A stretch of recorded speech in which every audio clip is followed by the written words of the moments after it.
Mesdames et messieurs, bonsoir. Ici Bruce Watersburg et voici votre téléjournal du camp Saint-Sacrement. Comme vous le savez, en 2015, la situation est catastrophique.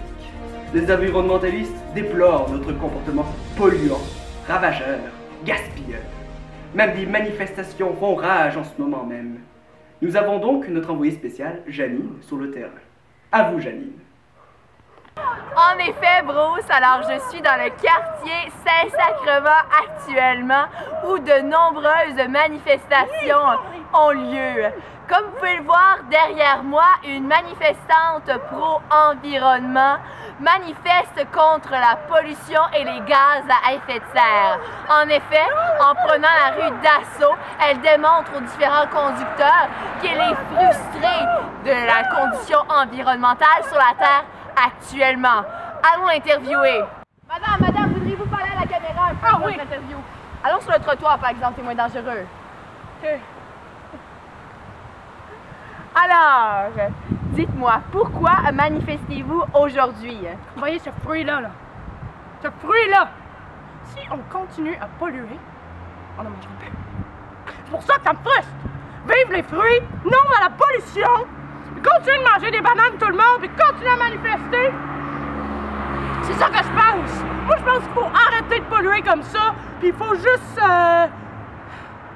pleurer un peu pour tous les fruits qui n'existent plus maintenant à cause des gaz à effet de serre. Et selon vous, la chose qui pollue le plus sur notre planète? La chose qui pollue le plus, là, c'est l'égoïsme. L'égoïsme pollue toute la nature. C'est à cause de ça que les arbres tombent.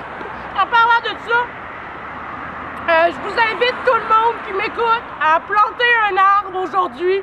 Juste question de ramener les arbres un peu plus en vie parce que maintenant il n'y en a plus d'arbres. Ça me fait vraiment de la peine. Moi, je vais aller planter ma banane en espérant qu'un bananier va pousser un jour. Merci beaucoup, madame. Donc, comme vous pouvez le voir, Bruce, beaucoup de détresse et d'émotion dans les propos de cette dame. De nombreux environnementalistes manifestent un peu partout dans la ville de Québec et plusieurs événements de la sorte peuvent se voir un peu partout. D'ailleurs, de nombreux manifestants déplorent le comportement des moniteurs du camp Saint-Sacrement qui semblent ne pas convenir aux normes environnementales. En tant que superviseur du camp Saint-Sacrement, pensez-vous que la crise actuelle et que les nombreuses manifestations vont conscientiser les jeunes du camp aux causes environnementales?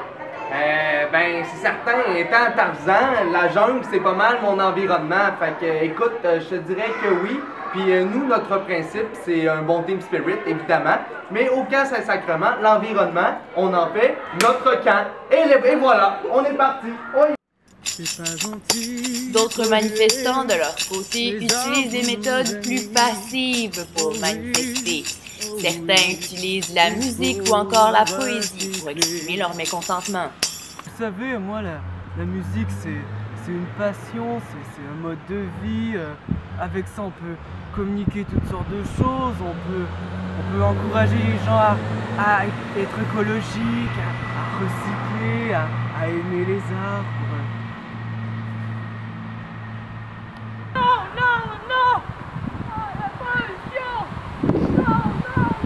Êtes-vous toujours là, Janine? Oui. M'entendez-vous?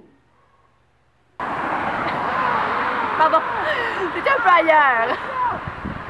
Et comment réagit le reste de la population face à ces manifestations?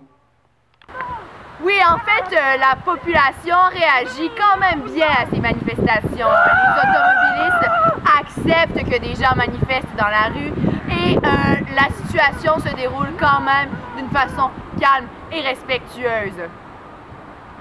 Merci beaucoup, Janine, pour ces éclaircissements. Merci beaucoup, Bruce. À la prochaine. C'était donc tout pour aujourd'hui. Nous allons donc nous retrouver à la même heure demain. Alors, bonne soirée.